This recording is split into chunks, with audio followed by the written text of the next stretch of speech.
Hey guys, I'm Sean Spire from Inspire Sports Lab, and I want to show you my favorite running drills.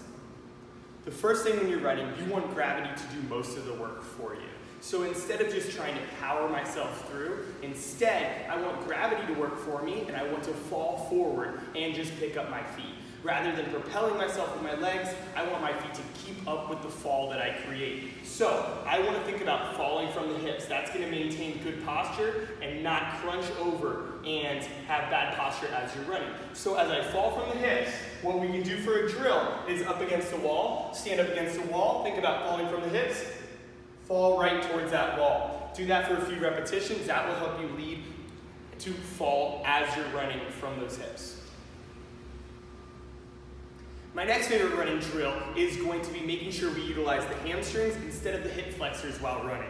While we're running, the hip flexors are a very small muscle group, and if we think about the toes or the knees to be picked up while we're running, we're going to be using our hip flexors. So instead, let's use those hamstrings by picking up the heels.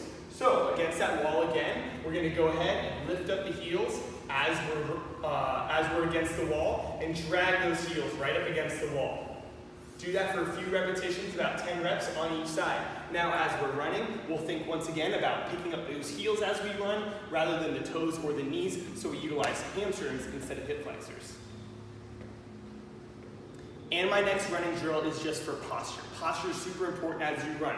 The more you hunch over as you get tired, the more strain you're going to put on your lower back, the more work you're going to end up having to do. So with your pinky and your thumb finger, the Hawaiian shaka, we're going to go ahead and put that on our collarbone.